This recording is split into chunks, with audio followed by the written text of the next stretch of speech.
Good morning, my dear friends. Welcome to another brief, I don't know, I guess you could call it a Shekels for your thoughts.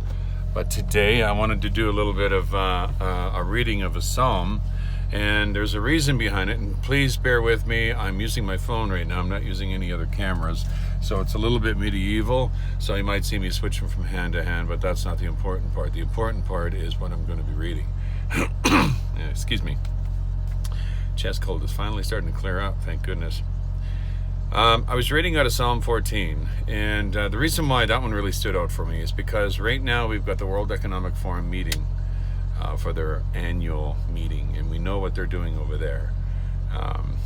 They obviously want to prepare for this one world government that's coming, the global reset.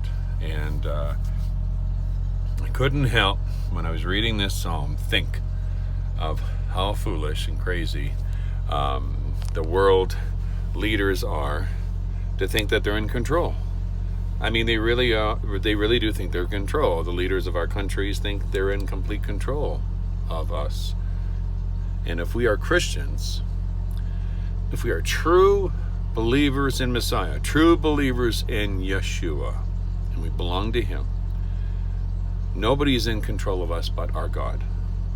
And that's the wonderful thing about being a Christian.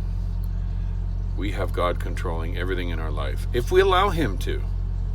If we hand everything over to Him and say, Lord, take my life, do with it as you please, use me, O Lord. You don't think He's not going to protect you? Did not your children protect, or should I say, did not your parents protect you when you were a child? I mean, was there any time, and I apologize for those that have gone through a rough childhood that maybe didn't have that, but the normal family, the parents will be there to protect the children. They're right there like a mother hen. And I was like that when I raised my kids. I was a single dad for 16 years, and I was very, very protective over my kids. There is nowhere they would go that I wouldn't know. And every time they went around a corner, or like if we're in a shopping mall or something, I was right there watching them. Nobody could get near my kids. When I'm walking down the street, if the street was on this side, I always made them walk on that side. I was very protective over them. So if we, as sinners of the world, protect our children the way we do you not think that our God can protect us a little bit better? Absolutely He can. You better believe it.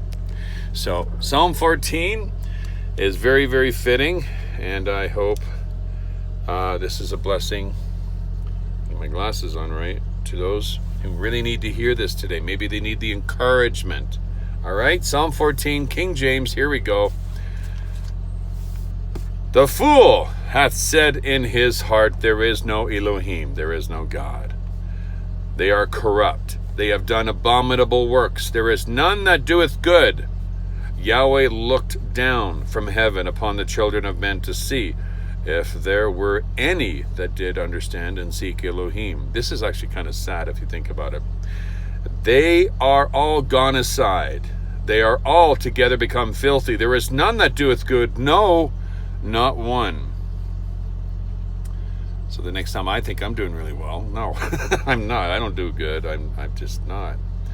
Have all the workers of iniquity no knowledge, who eat up my people as they eat bread, and call not upon Yahweh? There were they in great fear of Elohim, is the generation of the righteous. If you are part of the righteous, you live in fear. You fear your God. You fear your God if you live in righteousness. And I would like to think that that's what I'm striving for. I do fear my God, because He is in control of everything. He put me on this earth. He can take me out anytime He wants to. Verse 6, ye have shamed the counsel of the poor, because Yahweh is his refuge. Oh, that the salvation of Israel were come out of Zion, when Yahweh bring back the captivity of His people. Jacob shall rejoice, and Israel shall be glad. That is Psalm 14.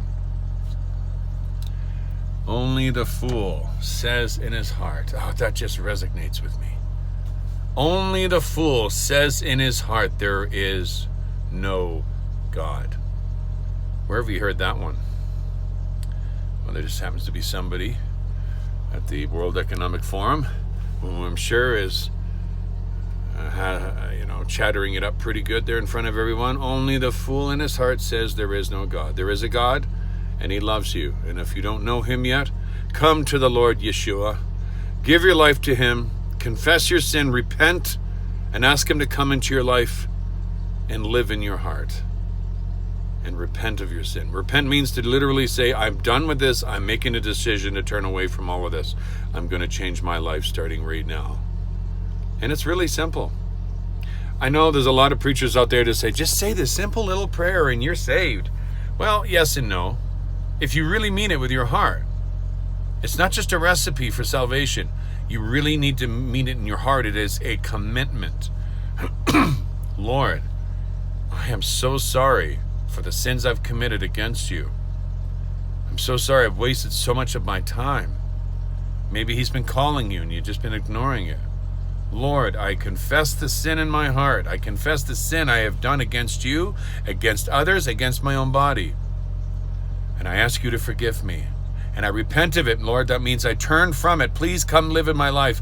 I will choose from this day forward to follow you. If you really mean that in your heart and you pray that, I really do believe he will save you. Well, friends, that's all I got for you today. Not a whole lot on this little episode of Shekels for Your Thought. I hope you enjoyed Psalm 1, or should I say Psalm 14. Yeah, we just happen to be out here in Rio Rico, Arizona. And, it's a little overcast, but it's still God's wonderful day today. God bless you all.